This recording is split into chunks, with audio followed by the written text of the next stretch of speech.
Mark సువార్త 9వ అధ్యాయము 14 నుండి కొన్ని వచనాలు మనము ధ్యానించబోతూ ఉన్నాం. దేవుని యొక్క పరిశుద్ధాత్మ దేవుడు మనకు ఈ యొక్క మధ్యాహ్న కాల సమయంలో ఈ వచనాలు చూపిస్తున్నారు. వారు శిష్యుల యొద్దకు వచ్చి వారి చుట్టూ బహుజనులు కూడియుండుటయు శాస్త్రులు వారితో తర్కించుటయు చూచిరి. వెంటనే జనసమూహం అంతయు ఆయనను చూచి మిగుల విభ్రాంతి నుండి ఆయన యొద్దకు పరిగెత్తుకొని వచ్చి ఆయనకు వందనము చేసిరి. అప్పుడు ఆయన, మీరు దేని గురించి వారితో తర్కించుచున్నారని వారిని అడుగగా, జనసమూహములలో ఒకడు, బోధకుడా, మోగదయ్యము పట్టిన నా కుమారుని నీ యొద్దకు తీసుకుని వచ్చి తిని, అది ఎక్కడ పట్టునో అక్కడ వానిని పడద్రోయును. అప్పుడు వాడు నురగ కార్చుకుని పండ్లు కొరుకును మూర్ఛిల్లును. దానిని వెళ్ళగొట్టుడని శిష్యులకు అడిగితేనే కానీ అది వారి చేత కాలేదని ఆయనతో చెప్పాను. అందుకు ఆయన, విశ్వాసం లేని తరమువార్లారా, నేను ఎంతకాలం మీతో ఉందును, ఎంతకాలం మిమ్మును సహింతును. వానిని నా యొద్దకు తీసుకుని రండని వారితో చెప్పగా వారు ఆయన యొద్దకు వానిని తీసుకుని వచ్చిరి. దయ్యము ఆయనను చూడగానే వాణ్ణి విలవిలలాడించను గనుక వాడు నేలపడి నురుగు ఖర్చుకుని పొర్లుచుండెను. అప్పుడు ఆయన, ఇది వీనికి సంభవించి ఎంత కాలమైనదని వాని తండ్రిని అడుగగా, బాల్యము నుండియే అది వాణ్ణి నాశనం చేయవలనని తరచుగా అగ్నిలోనూ నీళ్ళలోనూ పడద్రోయును. ఏమైనాను నీ వలన అయితే మా మీద కనికరపడి మాకు సహాయము చేయుము అనెను. అందుకు యేసు, నమ్ముట నీ వలన అయితే నమ్మువానికి సమస్తమును సాధ్యమే అని అతనితో చెప్పాను. వెంటనే ఆ చిన్నవాని తండ్రి, నమ్ముచున్నాను, నాకు అపనమ్మకం ఉండకుండా సహాయం చేయమని బిగ్గరగా చెప్పాను. జనులు గుంపు కూడి తన యొద్దకు పరిగెత్తుకుని వచ్చుట యేసు చూసి, మోగవైన చెవిటి దయ్యమా, వానిని వదిలిపొమ్ము, ఇక వానిలో ప్రవేశింపవద్దని నీకు ఆజ్ఞాపించుచున్నానని చెప్పి ఆ అపవిత్రాత్మను గద్దించెను. అప్పుడు అది కేక వేసి వానినెంతో విలవిలలాడించి వదిలిపోయాను. అంతటా వాడు చచ్చిన వారి వలె ఉండెను గనుక అనేకులు వాడు చనిపోయిను అన్నారు. అయితే యేసు వాని చేపట్టి వాని లేవనెత్తగా వాడు నిలవబడెను. ఆయన ఇంటిలోనికి వెళ్ళిన తర్వాత ఆయన శిష్యులు, మేమెందుకు ఆ దెయ్యమును వెళ్ళగొట్టలేకపోతామని ఏకాంతమున ఆయనను అడిగిరి. అందుకు ఆయన, ప్రార్థన వలననే కానీ మరి దేని వలనను ఇది వదిలిపోవుట అసాధ్యమని వానితో చెప్పాను. శిష్యులు అడుగుతున్నారు, మేమెందుకు ఆ దెయ్యమును వెళ్ళగొట్టలేకపోతిమి? దెయ్యములను వెళ్ళగొట్టలేనిటువంటి శిష్యులు. దానికి గల కారణం ప్రభువు చెప్పాడు, ఇది ప్రార్థన వలననే కానీ మరి దేని వలన కూడా సాధ్యము కాదు. అంటే ఆయన శిష్యులకు కూడా ప్రార్థన లేదని మీరందరూ తెలుసుకోవాలి. చదువుబడినటువంటి మాటలలో మొదటిది, ఆయనకు 15వ వచనములో ఆయనకు వందనము చేసిరి. అవును, మన దేవుడు వందనములు పొందవలసిన దేవుడు. ఆయనకు మనము వందనాలు చెల్లించాలి. ఎల్లప్పుడూ ఆయనకి వందనాలు చెల్లిస్తుండేవారుగా మనం ఉండాలి. రెండవదిగా, మోగదయ్యము పట్టినటువంటి కుమారుడు అక్కడికి రాబడ్డాడు. హల్లెలూయా. దేవుడు అంటున్నాడు, నా యొద్దకు తీసుకుని మరి మీ యొద్దకు నేను తీసుకుని వచ్చి తిని అంటున్నాడు 16వ వచనంలో. మోగ దెయ్యం, నిజానికి ఇతనికి దేవుడు పెట్టినటువంటి పేరు, ఇతడు ఆ దెయ్యాన్ని పిలిచినటువంటి పేరు మోగవైన చెవిటి దెయ్యం అని అంటున్నాడు. మొదట్లో అయితే మోగ దెయ్యం అనే ఉంది. మోగ దెయ్యము పట్టినటువంటి కుమారుణ్ణి తండ్రి తన కుమారుణ్ణి దేవుడి దగ్గరికి తీసుకొచ్చాడు. మోగ దెయ్యము అని దేవుని గ్రంథంలో రాయబడింది, మంచిదే. అయితే నిజంగా మనం దీన్ని ఆలోచిస్తే మోగ జీవితం అంటే తీసుకురాబడినటువంటి కుమారుడు మాటలు ఆడలేని దుస్థితి, మాటలు ఆడలేనిటువంటి దుస్థితిలోని కుమారుణ్ణి ఆ తండ్రి యేసయ్య దగ్గరికి తీసుకురావటము క్రైస్తవ సంఘం అంతా కూడా తెలుసుకోవాలి. మొదటి పాయింట్, తన కుమారుని తీసుకొచ్చినటువంటి తండ్రిని పోలి ఎంతమంది క్రైస్తవులు ఈరోజు ఉన్నారు అనే విషయం మీ ముందు నేను పెడతా ఉన్నాను. తమ తమ పిల్లలను తీసుకొస్తున్నటువంటి దేవుడి దగ్గరికి తీసుకొస్తున్నటువంటి తల్లిదండ్రులు ఎంతమందో ఒక్కసారి మీకు మీరుగా పరీక్షించుకోమని, స్వపరీక్ష చేసుకోమని. సరే, వారికి పెళ్ళిళ్ళు అయ్యి పెద్దోళ్ళు అయిపోయారు అనుకుందాం. పోనీ వారు దేవుడి దగ్గరికి డైరెక్ట్గా వెళ్ళే అవకాశం ఉంది కదా మీకులాగే. మీ పిల్లలలో ఎంతమంది దేవుడి దగ్గరికి వెళ్తూ ఉన్నారు? ఒక బలహీనుడు అంటే ఒక మాంద్యం, ఒక బలహీనత ఉన్నటువంటి ఒక సిక్నెస్, ఒక బలహీనత ఉన్నటువంటి ఆ కుమారుణ్ణి యేసయ్య దగ్గరికి తీసుకురావడం మనం చూస్తూ ఉన్నాం. కానీ మనం మాత్రం మన బిడ్డల్ని దేవుడి దగ్గరికి తీసుకుని రాలేకపోతున్నాం. నీ యొద్దకు నేను తీసుకొని వచ్చి తిని అని అతను అనడం. దేవుడు అతని గురించి, ఆ యొక్క కుమారుడు గురించి అడుగుతున్నప్పుడు అది దెయ్యముగానే దేవుని పరిశుద్ధ గ్రంథం చెబుతుంది. రోగాన్ని దెయ్యంతో దేవుని గ్రంథము చాలా చాలా చోట్ల చూపిస్తూ ఉన్నది. అంటే ఒక వ్యాధి రావడానికి గల కారణము దెయ్యము అని పరిశుద్ధ గ్రంథము బోధిస్తూ ఉన్నది. ఒక వ్యాధి రావడానికి, ఒక బలహీనత రావడానికి గల కారణము దెయ్యము అంటే సాతానుడు, చీకటి శక్తి అని పరిశుద్ధ గ్రంథము చూపిస్తూ ఉన్నది. కాబట్టి ఇప్పుడు బలహీనతలతో ఉన్నటువంటి వారు ఎవరు లేరు? అందరూ బలహీనతలో ఉన్నారు. అంటే అందరినీ కూడా అంతే కదా. ఇప్పుడు దాన్ని బట్టి మనం ఆలోచించుకోవాల్సింది. ఇప్పుడు ఒక బలహీనతని దేవుని యొక్క గ్రంథము అది దెయ్యముగా చూపిస్తుంది. ఇప్పుడు మీ కుటుంబంలో ఎంతమంది దెయ్యం చేత పీడింపబడుతున్నారు ఈ లెక్కన? వాళ్ళ సంగతి ఎందుకు, మనమే బాధింపబడుతున్నాం కదా. అందుకని మనం ఎవరి దగ్గరికి రావాలి? దేవుడి దగ్గరికి రావాలి. తన తండ్రి తన కుమారుని ఎవరి దగ్గర తీసుకొచ్చాడు? ఈ రోజుని దేవుడి దగ్గరికి రాకపోతే దెయ్యాలు ఎందుకు పోతాయి, ఎలా పోతాయి? నీ యొద్దకు నేను తీసుకొచ్చాను. అతని పరిస్థితి, అతన్ని దెయ్యం పడద్రోసేస్తుంది, మూర్ఛ వచ్చేస్తుంది అతనికి దెయ్యం పట్టి పీడించినప్పుడల్లా అతనికి మూర్ఛ వచ్చి పడిపోతున్నాడు. అతడు నీళ్ళల్లో పడిపోతాడో అగ్నిలో పడిపోతాడో అనేటువంటి భయంతో నేను ఉన్నాను. ఒక దెయ్యం పట్టినవాడు నీళ్ళల్లోనూ లేదా అగ్నిలోనూ పడిపోతున్నాడు. నిజం చెప్పాలంటే నీళ్ళల్లో బాప్తీసం మనం పొందాము, అగ్నిలో బాప్తీసం పొందవలసిన మనము ఇంకా దెయ్యముల చేత పీడింపబడటం చాలా బలహీనమైనటువంటి, చాలా భయంకరమైనటువంటి విషయంగా నేనైతే వర్ణిస్తూ ఉన్నాను దీనిని. దేవుడు మనకి నీటిలో బాప్తీసం ఇచ్చాడు, అగ్నిలో బాప్తీసం తీసుకోమని చెప్తున్నాడు, పరిశుద్ధాత్మలో కూడా బాప్తీసం ఇస్తానంటున్నాడు. ఇన్ని పొందిన మనము ఇలాంటి దెయ్యముల చేత ఈ రోజుకి కూడా అనేక మంది మరి బలహీన పడిపోతున్నారు. దెయ్యం పట్టిందంటే దెయ్యము ఆ మనిషిని పడగొట్టేస్తుంది. ఒక దెయ్యం పట్టినప్పుడల్లా అతడు పడిపోతున్నాడని వాక్యం చూపిస్తుందంటే అర్థం ఏమిటి? పడిపోవడం అంటే లోకంలో పడిపోవడం అనేది కూడా మనం ఆలోచించుకోవాలి. మనం లోకంలో అనేక మంది పడిపోయి ఉన్నారంటే ఇప్పుడు అంతా దేని చేత పట్టబడి ఉన్నారు? దేవుడి చేత. గట్టిగా చెప్పండి. అవును. ఇప్పుడు లోకంలో పడిపోయిన వారు, దేవుడిని విడిచిపెట్టిన వారు, దేవుడి సన్నిధికి దూరంగా ఉన్నవారు, లోక ఆకర్షణ చేతకు గురైపోతున్న వాళ్ళు ఎవరి చేత బంధింపబడ్డారు? ఇప్పుడు దెయ్యం చేత. ఎందుకు? వారికి దేవుడంటే లెక్కలేదు, దేవుడంటే వాళ్ళకి భయం లేదు. అప్పుడు అంటున్నాడు, ఎంతకాలము నుండి ఈ దెయ్యం ఈ విధంగా పనిచేస్తుంది అంటే ఇతడు పుట్టినప్పటి నుండి చిన్ననాటి కాలం నుండి కూడా ఇతడు ఈ యొక్క బలహీనతతో బాధపడుతూనే ఉన్నాడు.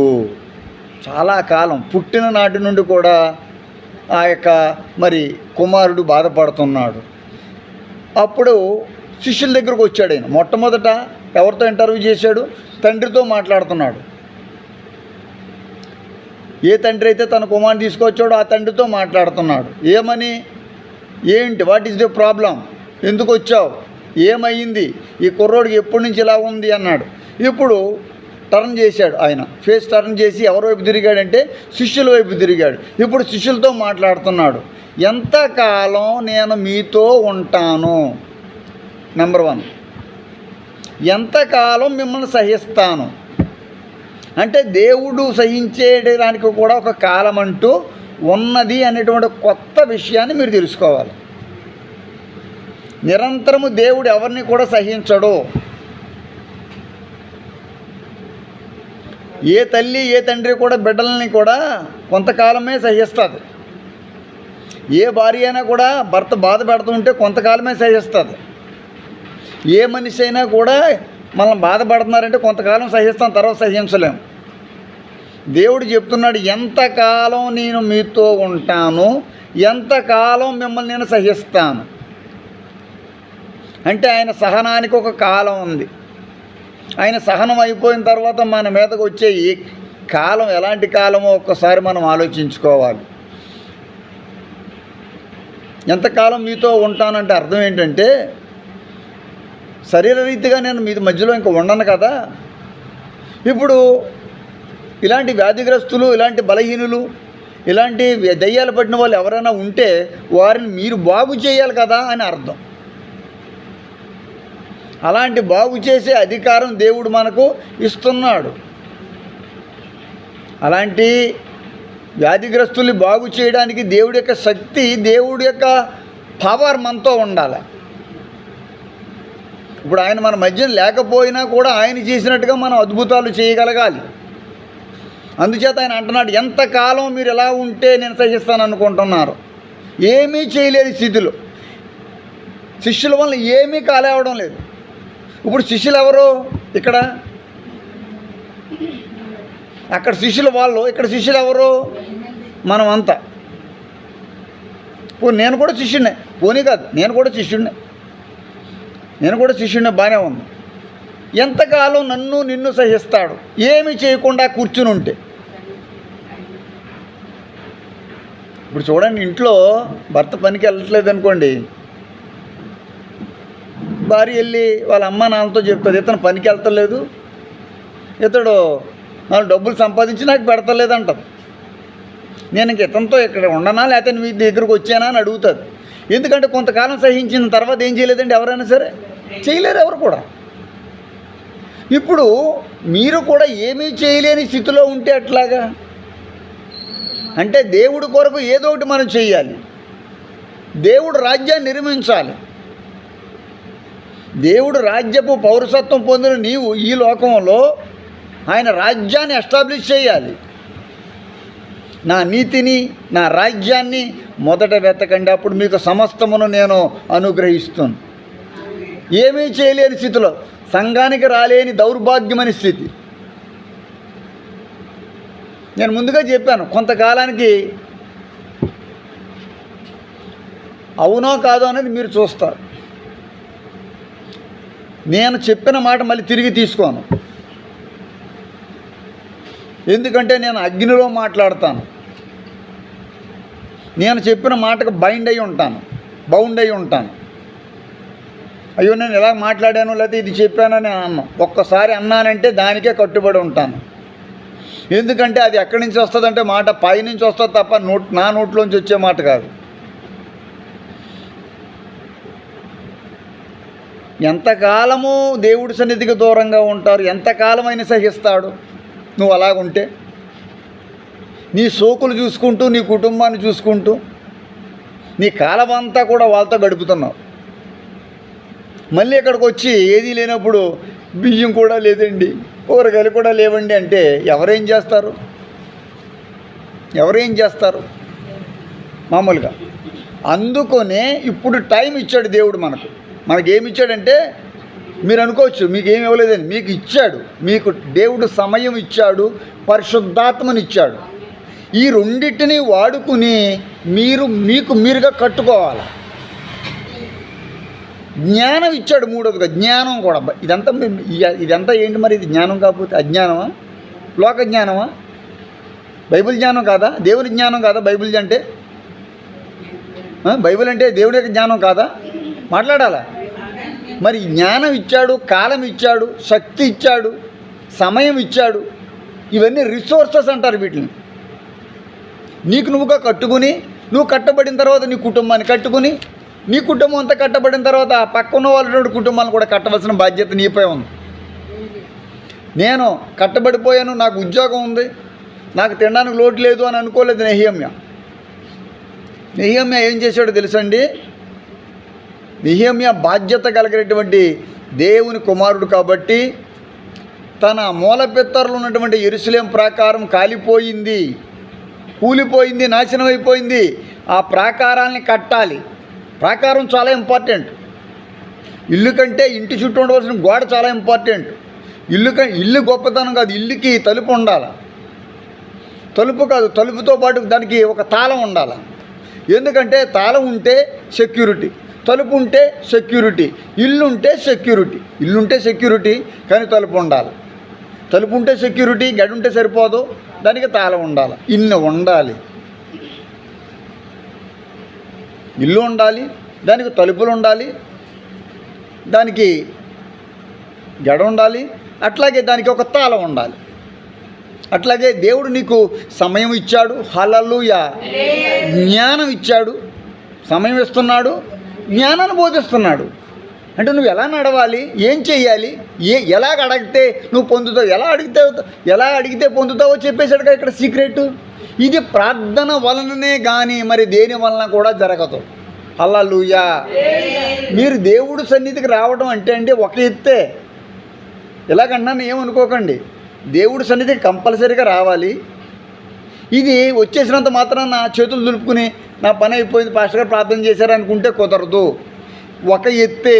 రెండో ఎత్తు ఉంది, మీరు దేవుడితో సహవాసం కలిగి బయటికి వెళ్ళిన తర్వాత కూడా లోకస్తులతో కలిసిపోకుండా మూడవదిగా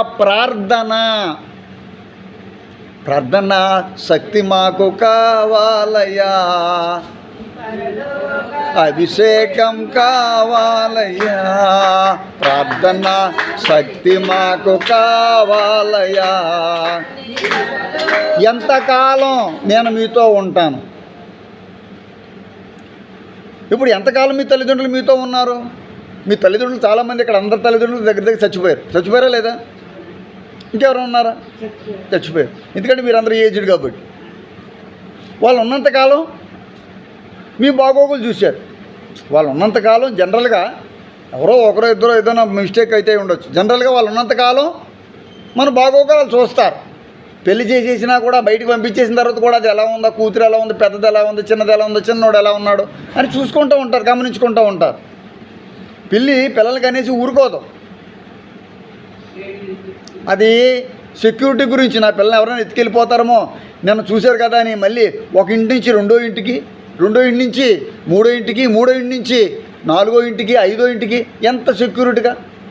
కోడి, ఇప్పుడు కొంతమంది కోళ్ళు పెంచుకుంటారు. ఈ కోడి పిల్లల్ని చేస్తుంది, ఆ కోడి పిల్లల్ని చేస్తుంది. నల్ల కోడి పిల్లల్ని వచ్చి చేసింది సేమ్, తెల్ల కోడి చేసింది. నల్లకోడికి దాని పిల్లలు ఎవరో తెలుసు, నేను గమనించాను. ఎందుకో తెలుసండి, నేను అనుకున్నాను ఇయ్యి కలిసిపోతే అందరినీ ఇది దాని పిల్లగా అనుకుంటుందాం అనుకున్నాను. కాదు, ఈ తెల్లకోడి పిల్లల్ని గెద్ద తరిమేస్తుంటే ఈ నల్లకోడి ఏం చేయలేదు, దాన్ని ముట్టుకోలేదు. ఈవేళ చూశాను క్లియర్గాని. మళ్ళీ అలా వెళ్తూ చూస్తే దాని పిల్ల దగ్గరికి వస్తే అది మాత్రం రొయ్యమనే నల్లకోడి ఆ గెద్ద మీదకి ఎగురుతుందనమాట, మీద పడిపోతుంది. అంటే దాని పిల్లలు ఎవరో దానికి తెలుసు.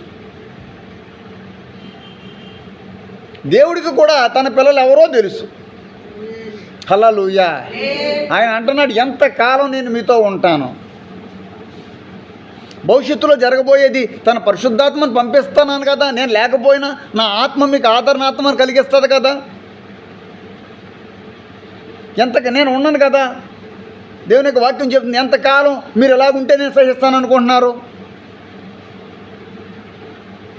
ఇక్కడ ఈ మాట ప్రతి ఒక్కరికి వర్తిస్తుంది. ఈ మాటలు, ఎంతకాలం నేను మిమ్మల్ని సహిస్తాను అంటే మీరు మీ ఇష్టానుసారంగా గుడి మానేసి, మీ ఇష్టానుసారంగా దౌర్భాగ్యంగా, దుష్టత్వంగా, భయం లేకుండా గట్టిగా వాక్యం చెబితే ఒకసారి వచ్చేసి మరలా పంది వలే బురదలోకి వెళ్ళిపోయినట్టుగా.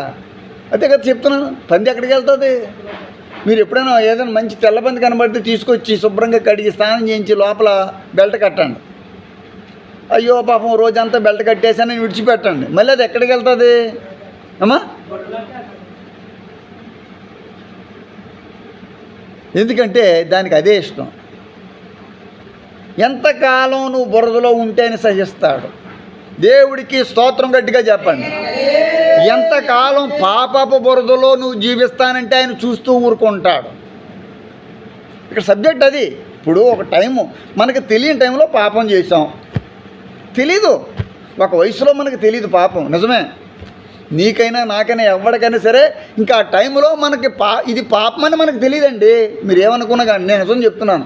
నా వీడియోలు అందరూ చూస్తారు, 3000 మంది పైగా వీడియోలు వాచ్ చేస్తూ ఉంటారు, 1000 మంది చూస్తారు. కానీ నిజం చెప్తున్నాను, ఒక వయసు వచ్చేంత ఒక వయసులో ఇది పాపం అని ఎవరికీ తెలియదు, ఇష్టానుసారంగా చేయొచ్చు. కానీ పరిశుద్ధాత్మ దేవుడు కొంతమందిని రక్షించడంలో, కొంతమందిని మరి తన వైపు లాక్కోవడంలో ప్రయత్నం చేసినప్పుడు వారికి దేవునికి వాక్యాన్ని బోధించిన తర్వాత, దేవా పాపిని నిన్నాశ్రయించాను, ప్రేమ చూపించి నన్నాదుకోవయ్యా దేవా పాపిని, అపరాధినై అందుడనై అపవాదితో అనుచడునై అందుడనై అపవాదితో అది ఏం చేస్తుందంటే దెయ్యం వానిని నాశనం చేయాలని చూస్తుంది. దేవుడు టైం అడుగుతున్నాడు, ఎప్పటి నుంచి ఈ రోగం ఉంది? ఆయనకి తెలీదా? ఆయనకి తెలీదా చెప్పండి మామూలుగా. ఇప్పుడు ఎవరిని టైం అడగలేదు, చాలామందిని టైం అడగలేదు, ఎప్పటి నుంచి రోగం ఉందని అడగలేదు, పక్షవాత రోగిని అడగలేదు. లేకపోతే మొన్న వాక్యం చెప్పాను, తండ్రి తన కుమారుని తీసుకొస్తే తన చనిపోబోతున్నటువంటి కుమారుడు విషయం అడిగితే ఎప్పుడు నుంచి రోగం ఉంది, ఎప్పుడు కాయలు పడ్డాడని అడగలేదు. ఆయన ఆయన రోగులతో లేకపోతే పాపులతో ఏ విధంగా ఇంటరాక్ట్ అయ్యాడు, ఏ సందర్భాల్లో ఏమేమి అడిగాడు. ఇప్పుడు కొంతమంది గుడ్డి వాళ్ళు వచ్చినప్పుడు దావీదు కుమారుడు మమ్మల్ని కరుణించమనగానే కరుణించేసి స్వస్థపరిచి పంపించేశాడు. ఇంకొక గుడ్డివాడు వస్తే అతనికి బురద రాశాడు. హల్లెలూయా. అదేంటి? ఒక్కొక్క సందర్భంలో దేవుడు ఒక్కొక్కరిని ఒక్కొక్క రకంగా స్వస్థపరిచాడు. మిమ్మల్ని ఒకలా పిలిచాడు, మిమ్మల్ని ఒకందుకు పిలిచాడు, నన్ను ఒకందుకు పిలిచాడు. మీరు మీ కుటుంబాన్ని రక్షించుకుంటారని మిమ్మల్ని పిలిచాడు, నేను ఈ ప్రాంతాన్ని రక్షిస్తానని నన్ను పిలుచుకున్నాడు. దేవుడు ఒక్కొక్కరికి ఒక కిరీటం ఇస్తాడు. అన్ని కిరీటాలు మంచివే, అన్నీ గొప్పవే. ఆయన ఇచ్చినటువంటి కెపాసిటీలో మనం పని చేయాలి. ఎంతకాలం నేను మిమ్మల్ని సహిస్తాను అంటే దేవుడు సహనానికి కాలం ఉందని ఈ వచనంలో మీరు తెలుసుకోవాలి. ఆయన సహనకాలం అయిపోయిన తర్వాత మన మీదకు వచ్చేది. ఇప్పుడు చూడండి, సొదొమ గొమొర్రా పాపం చాలా ఘోరమైందిగా ఉంటుంది. చాలా కాలం చూశాడు, ఇంకా పాపానికి ఇంక అంతు పొంతు లేకుండా అది తీవ్ర రూపం దాల్చేసింది. ఇంకా అప్పుడు ఏం చేశాడైనా సొదొమ గొమొర్రాల మీద ఏం కురిపించాడు? అగ్ని గంధకాలం. అంటే ఇంకా ఆయన సహనకాలం అయిపోయింది. అలాగే చాలామంది అనుకుంటారు మాకేం పర్లేదు, మాకు అన్నీ బాగానే సాగుతున్నాయి అనుకుంటూ ఉంటారు. సాగినంతకాలం సాగుతుంది, తర్వాత సాగదు. ఎందుకంటే దేవుడు సెపరేటెడ్ టైం ఆఫ్ గ్రేస్, అది కట్ అయిపోయిన తర్వాత మన మీదకి వచ్చేది ఉగ్రతే కానీ ఇంక దీవెనంటూ ఉండదు. అందుచేత దీవెన పొందడానికి ఒక కాలం ఉంది, ఆశీర్వాదం పొందడానికి ఒక కాలం ఉంది, రక్షణ పొందడానికి నీ కుటుంబస్తులు కూడా రక్షణ పొందడానికి టైం అయిపోతుంది. ఇక వాళ్ళు త్వరగా రాకపోతే వాళ్ళ మీదకి వచ్చే ప్రమాదాన్ని నేను అంచనా వేసి ఇప్పుడు నేను చెప్పకూడదు. జైలు అధికారి గబ సరే, జైలు అధికారి వాళ్ళని కొట్టాడు, వాళ్ళు బాధపడ్డారు, భూకంపం వచ్చింది, వాళ్ళు పారిపోకుండా అక్కడే ఉన్నారు. అదొక సంఘటన జరిగింది, ఆశ్చర్యపరిచిన సంఘటన. అతను చాలా ఆనందపడమైన విషయం. ఎందుకంటే ఖైదీలు ఎవరు పారిపోకుండా ఉండడం అతనికి ఉద్యోగ భద్రతను ఇచ్చింది. సరే, అంతవరకు బాగానే ఉంది. కానీ ఒక మాట అన్నాడు, రక్షణ పొందడానికి నేనేం చేయాలి అన్నాడు. రక్షణ పొందడానికి నేనేం చేయాలన్నాడు. అంటే ఆ జరిగిన సంఘటన, జరిగినటువంటి ఆ యొక్క అమ్మ చేతులు పైకెట్టి దేవుడికి స్తోత్రం గట్టిగా చెప్పండి. ఆ జరిగిన సిచ్యువేషను అతనికి గుణపాఠం ఏం చెప్తుందంటే నువ్వు రక్షణ పొందాలి అని ఒక గుణపాఠం అతనికి నేర్పింది.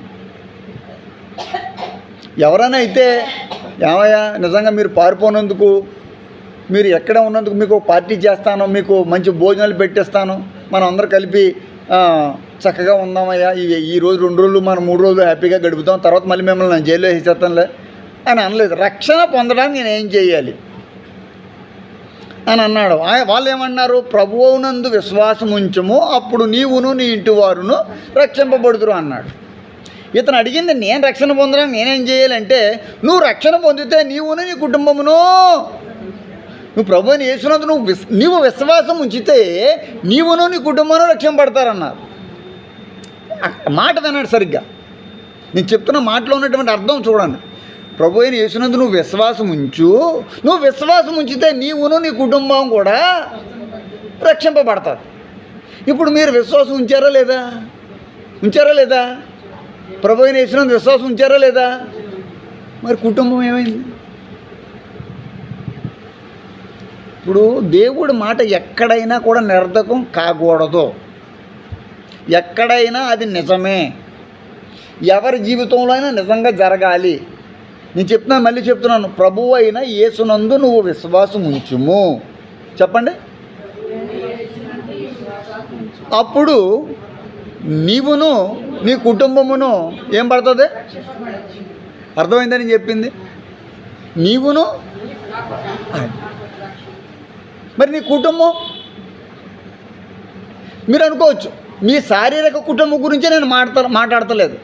మీ యజమానుడు, మీ పిల్లలు, మీ అక్క చెల్లెళ్ళు, మీ తమ్ముళ్ళు, వీళ్ళ గురించే మాట్లాడతలేదు. దేవుడు కుటుంబం కూడా, ఇదంతా కూడా దేవుడి కుటుంబమే. నేను కూడా మీ కుటుంబ సభ్యుడిని. మనమంతా కూడా దేవుని కుటుంబానికి చెందిన వాళ్ళమే.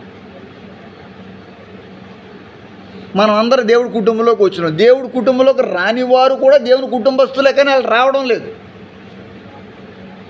వాళ్ళు దేవుని బిడ్డలే, దేవుడి చేత నిర్మించబడ్డారు. వాళ్ళ కొరకు మీరు ఏం చేస్తున్నారు అంటే నీ విశ్వాసం కరెక్ట్ కాదు అని కన్ఫర్మ్ చేసుకున్నావు. అంతే కదా. మరి ఇప్పుడు నువ్వు విశ్వాసం ఉంచితే నీ కుటుంబం రక్షింపబడుతుంది అన్నారు. ఇప్పుడు మనం ఎవరిని రక్షించలేదంటే మన దగ్గర ఏం లేదు, విశ్వాసం లేదు. విశ్వాసం లేదు. విశ్వాసం ఎలా వస్తుంది? ప్రార్థనతో విశ్వాసం వస్తుంది, నమ్మికతో విశ్వాసం వస్తుంది, నిరీక్షణతో విశ్వాసం పడుతుంది, భయంతో విశ్వాసం పడుతుంది, కన్నీటితో విశ్వాసం పడుతుంది. ఇవేమీ లేకుండా పోతే విశ్వాసం ఎలా పడుతుంది? ప్రభు అయిన యేసునందు నువ్వు విశ్వాసం ఉంచు, నువ్వు ఉంచు, విశ్వాసం ఉంచు, అప్పుడు నీవును నీ ఇంటి వారును రక్షింపబడతారు.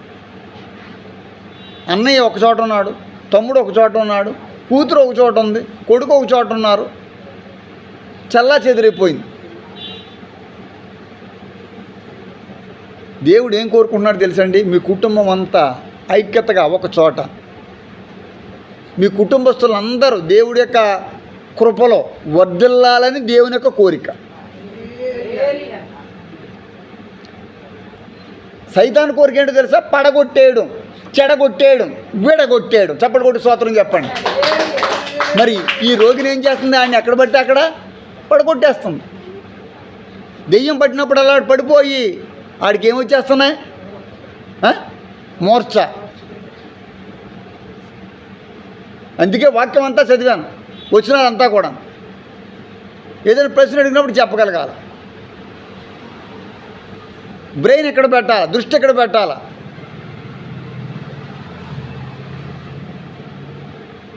సైతాను మనల్ని పడగొట్టేస్తుంది. ఇప్పుడు మీ యొక్క మీ కుటుంబం పడిపోయింది, చెడిపోయింది, లేకపోతే మరి చెదిరిపోయిందంటే అర్థం సాతానుడు పనిచేస్తున్నాడనే కదా.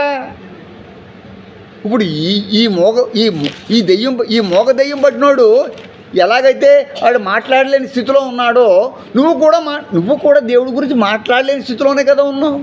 నీకు వీడికి తేడా ఏముంది?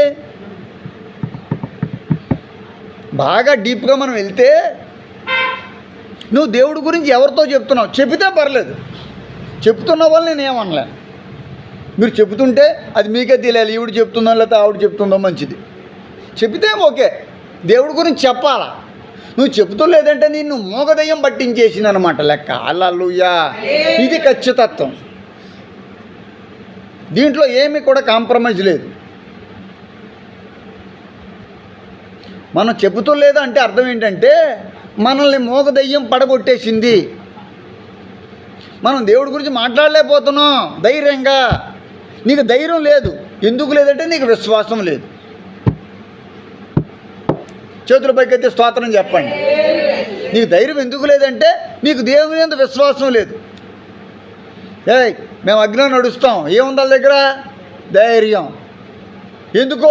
వాళ్ళకి దేవుని యందు ఏముంది? విశ్వాసం. మా దేవుడు రక్షిస్తే రక్షిస్తాడు, రక్షించగలడు, రక్షించకపోయినా అది విశ్వాసం అంటే. విశ్వాసం అంటే అది. హల్లెలూయా. విశ్వాసం అంటే రక్షిస్తాడు, రక్షించకపోయినా మేము దాంట్లో నడుస్తాం. అంతే తప్ప నువ్వు చెప్పినట్టుగా మేము విన్నాం. హల్లెలూయా. గట్టిగా చేతుల పైకి అయితే హల్లెలూయా. అది రక్షిస్తాడు, రక్షించకపోయినా కూడా మేము మాత్రం నువ్వు చేసిన దానికి మేము నమస్కారం చేయి. అది విశ్వాసం అంటే. ఇప్పుడు మీకు అర్థమైందే విశ్వాసం. ప్రభు అయిన యేసునందు విశ్వాసం ఉంచుము, అప్పుడు నీవును నీ ఇంటి వారును రక్షింపబడుదురు. దానియేలుకి విశ్వాసం ఉంది కాబట్టి దానియేలు నివసిస్తున్నటువంటి ఆ ప్రాంతంలోని జ్ఞానులు ఎవ్వరు కూడా చనిపోకుండా అతడు కాపాడాడు. రాజుగారికి వచ్చిన కళ్ళకి బాబా ఏం చేశాడు? చెప్పాడు. తనకు ఒక అవకాశం ఇవ్వమంటున్నాడు. అతనికి ధైర్యం ఉంది, అతనికి దేవుడి మీద విశ్వాసం ఉంది. అందుకే దేవుడు అతనితో మాట్లాడాడు. నీతో మాట్లాడుతున్నాడు. ఇప్పుడు నీకు విశ్వాసం లేకపోయినా నీకు విశ్వాసం రప్పించడానికి ఇప్పుడు నీతో దేవుడు మాట్లాడుతున్నాడు. చేతుల పైకెత్తి హల్లెలూయా, హల్లెలూయా. కళ్ళు తెరిచే ప్రార్థనల వైపు. God asking time. ఏ టైం నుంచి అతను ఎలా బాధపడుతున్నాడు? 21వ వచనంలో అతను అన్నాడు, ఈ కుర్రోని నాశనం చేయాలని చూస్తుంది. అతనికి అర్థమైంది, ఈ దెయ్యం నా కుమారుడు పోతే ఇంకేముంది కుటుంబం? కన్న పిల్లలు పోతే చచ్చిపోతే ఇంక మనమేం ఎందుకంటే మన బతుకు ఎందుకంటే నిజంగా చెప్పాలంటే చాలా ఎవరైనా ఒకటే. దీంట్లో ఏం సందేహం ఏమీ లేదు. ఎవరికైనా బాధ. కడుపుకోత అంటే మరి మామూలుగా ఉండదు కదా వ్యవహారం. మీ అంటే అభివృద్ధి ఇంకా ఉండదు కదా, ఇంకా భవిష్యత్తు ఉండదు కదా. అంటే సైతాను మన భవిష్యత్తు లేకుండా చేస్తున్నాడని అర్థం మీరు తెలుసుకోవాలి. ఈయన పడగొట్టేసి చంపేద్దామని ప్లాన్ చేస్తుందని అతనికి అర్థమైంది కాబట్టి ఆ కుర్రోడిని ఎక్కడి దగ్గర తీసుకొచ్చాడు? హల్లెలూయా. ఇప్పుడు మీ పిల్లల్ని ఎవరి దగ్గర తీసుకురావాలా? మీరు ఎక్కడికి రావాలా? హల్లెలూయా. అక్కడెక్కడో కూర్చుని ఆ సంవత్సరం ఫంక్షను, ఈ పెళ్లి ఫంక్షను, దాని వేడుక, దీని వేడుక, ఎంత తిండి తిన్నా తనువు తీరదు. నేను చాలామంది చూస్తాను మన మందిరంలోకి వచ్చేవాళ్ళే. వేడుక జరుగుతుందంటే ఇంకా వాళ్ళకి ఎంత అడావుడిగా ఉంటుందంటే తెల్లారగట్ల లేచిపోయి ఇంకా వాళ్ళ పట్టుబట్టలు కట్టుకుని పూసలు వేసుకుని ఇంకా పరుగు. ఓ చోట అలాగే నా దగ్గరికి గుడికి ఇంకా గుడిపై అయిపోయే టైంలో వస్తుంది నా దగ్గరికి ఒక బరిని లాంటిది పట్టుకుని, అదేదో బియ్యం బరినిలాగా. అది ఏంటనుకుంటున్నారు? అక్కడ తినేసి మిగిలిపోయినవి ఉంటాయి కదా, మిగిలిపోయిన స్వీట్లు బూర్లు అవి ఉంటాయి కదా, అవి ఎట్టుకుని మళ్ళీ గుడికి వస్తుంది. బయటికి వెళ్ళిపోను, ఇలా రావద్దు. అలాగే నువ్వు అపవిత్రురాలు, నీకు దేవుడు గుడితో సంబంధం లేదు. నువ్వు అపవిత్రం అయిపోవడం తప్ప మమ్మల్ని అందరిని అపవిత్రం చేయడానికి బయట అవుట్ అని చెప్పాను. అంతే, రావద్దు అని చెప్పాను. రాకపోతే నాకు ఆదాయం తగ్గుతుంది నిజమే, కానీ నేను పట్టించుకోను. ఆదాయం గురించి కాదు ఇది. నువ్వు చేయవలసిన పని నువ్వు చెయ్యకపోతే ఎలాగా? ఎంతకాలం నేను మిమ్మల్ని సహిస్తాను? చేయండి. మీకు ఓపిక. ఎన్నిసార్లు కింద మీద పడినా కూడా దానికి బుద్ధి రావట్లేదు. మూతిపళ్ళు రాలిపోయాయి, ఎముకలు ఇరిగిపోయాయి, కాళ్ళు చేతులు అరిగిపోయాయి. అయినా కూడా ఏం రావట్లేదు తెలుసా? ఆ పలావ మీద మోజు ఆవిడకి పోతలేదు. మరి ఏంటో కుక్క ఉందండి, కుక్క ఎలా ఉంటుందంటే ఒకసారి పెట్టేసాం అనుకోండి శుభ్రంగా తినేస్తుందా, మళ్ళీ పెడితే తిందో. మీకు తెలుసో లేదో మరి. ఎందుకండి? కడుపు నిండిపోయింది. కానీ మన కడుపు మాత్రం అసలు నాకు పలావ్ చూస్తే చిరాకు పడదు, మాంసం అంటే నాకు అసలు పడదు. మామూలు ఎప్పుడైనా ఇక్కడ ఒక్కోసారి తినబుద్ధి వేస్తుంది, అది కూడా చెప్తాను మీకు అది చెప్తాను. ఇప్పుడు ఒక్కొక్కసారి తినబుద్ధి వేస్తుంది అంతే తప్ప అసలు నాకు పలావ్ని చూసాను అనుకోండి అది రకంగా ఉంటుంది, అలర్జీ అయిపోతుంది. అలాగని ఎవరు తినకూడదని కూడా అంటలేదు, తినొచ్చు, ఎవరిష్టం వాళ్ళది. వండుకోవచ్చు, తినొచ్చు, పెడితే తినొచ్చు, తప్పు కూడా లేదు, నేను దాన్ని కూడా విమర్శిస్తలేదు. కానీ ఎన్నిసార్లు అలా తింటానే కూర్చుంటాం మనం అదే పనిగా. దేవుడి సన్నిధిలో దేవుడికి అర్పించవలసిన మహిమ సమయం దేవుడికి ఇవ్వకుండా ఎంతకాలం ఆ రోడ్డు మీద జీవితం, ప్లాట్ఫారం జీవితం? ఎవరి దగ్గరికి తీసుకొచ్చాడు తండ్రి అనే బుద్ధి నీకు రాలేదు, మీకని కాదు, రాలేని వాళ్ళకి. ఎక్కడ ఉండాలి అనేటువంటి జ్ఞానం దౌర్భాగ్యులకు రావడం లేదు. ఇతనికి వచ్చింది, ఇతనికి అర్థమైంది, దెయ్యం వలన నా కుమారుడు చచ్చిపోతాడు. ఆయన హడావుడిగా ఉన్నాడు జనసమూహాల మధ్యలో. యేసయ్య ఎంత గొప్ప దేవుడు, ఆయన శిష్యులు కూడా అంతే గొప్పవారని వాళ్ళ దగ్గరికి చెప్పాడు. వాళ్ళు ప్రార్థన రామ్ ధీమ్ డెక్క చిక్ చిప్ చప్ అని చేశారు, వాళ్ళ వల్ల ఏం కూడా అవ్వలేదు. ఏమీ చేయలేని శిష్యుల్ని దేవుడు తిడుతున్నాడు. ఎంతకాలం నేను మిమ్మల్ని సహిస్తాను, ఎంతకాలం మీతో ఉంటానంటే ఏంటంటే ఇప్పుడు శిష్యులు మీరు దేవుడి కొరకు కార్యాలు చెయ్యాలా.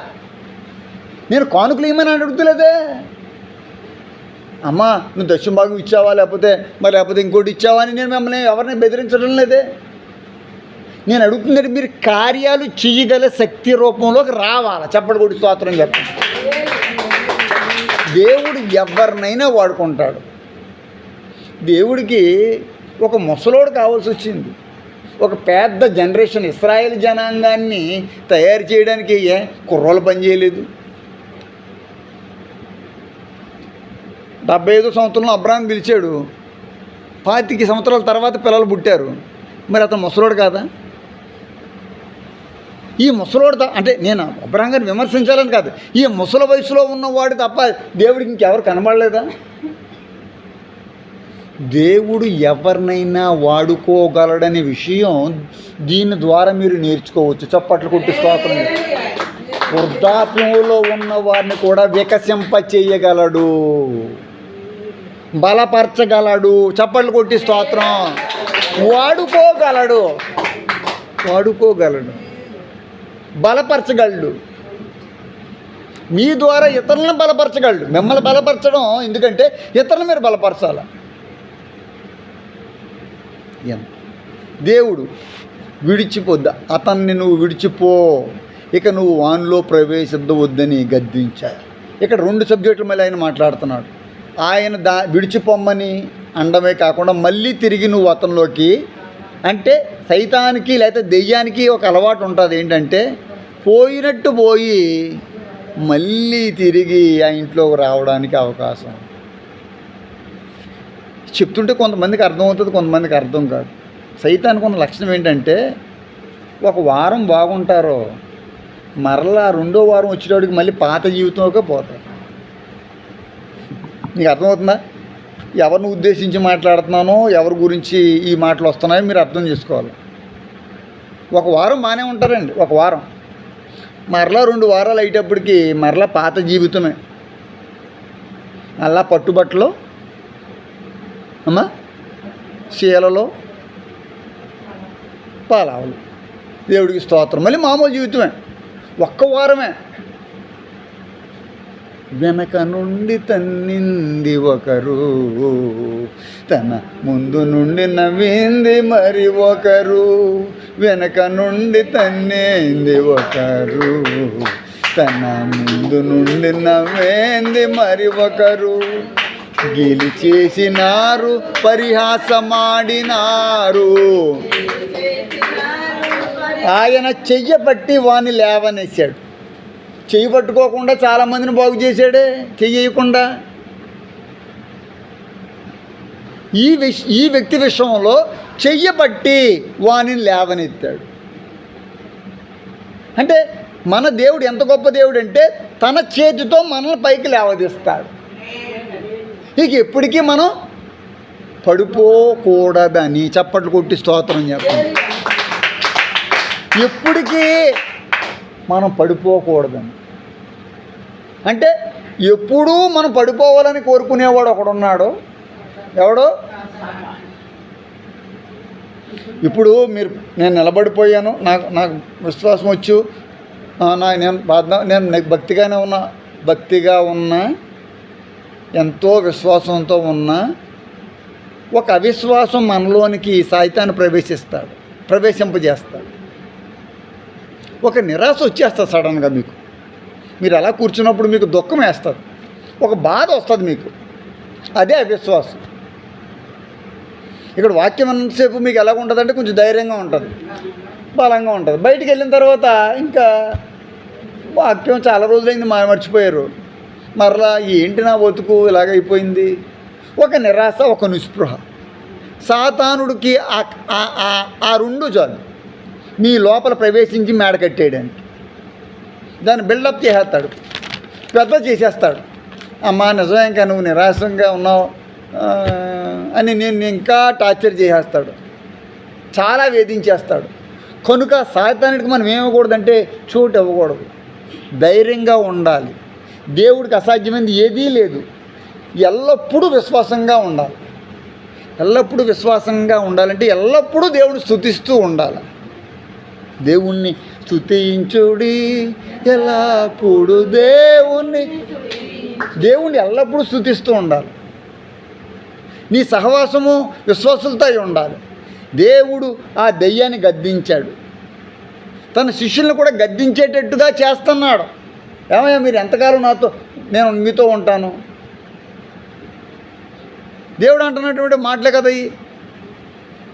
ఎంతకాలం మిమ్మల్ని నేను సహిస్తాను. ఇలాగైతే కుదరదు.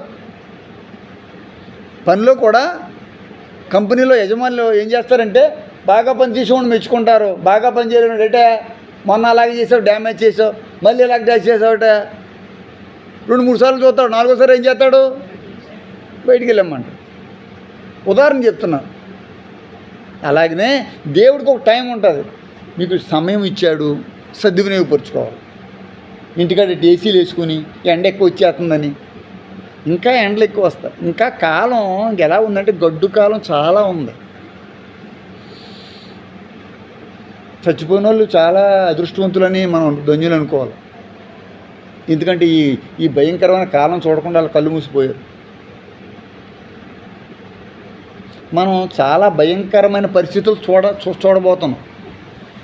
మీరు రాసుకోండి, నేను చెప్పిన మాటలు రాసుకోండి కావాల్సింది. ఎంత హీనమైన పరిస్థితులు ఏంటంటే ఇది మనం చూసాం కదా. మనిషి బయటికి రావడానికి అవకాశం లేకుండా పోలీసులు కాపు కాసేసారు. కాయలేదా? ఎవడన్నా బయటకు వచ్చాడనుకో ఊరుకునేది లేదు. ఎప్పుడు? కరోనా కాలం. మీకు అంతకంటే మీ కళ్ళ ముందు జరిగింది ఇంకంతకంటే ఏం కావాలి మీకు? అది ఎందుకో పనిచేయదు. దానికంటే భయంకరమైన వస్తున్నాయి మీరు చూడండి. ఎందుకంటే టైం అంటూ ఉంటుంది. ఆ టైంకి దేవుడు కట్ చేస్తాడు. దేవుడు గద్దిస్తున్నాడు. ఆయన అంటున్నాడు గద్దించిన తర్వాత చివరిలో, అబ్బాయి ఈ దెయ్యాలు గియ్యాలు పోవాలంటే ప్రార్థన వలననే, ప్రార్థన శక్తి మాకు కావాలయ్యా లోక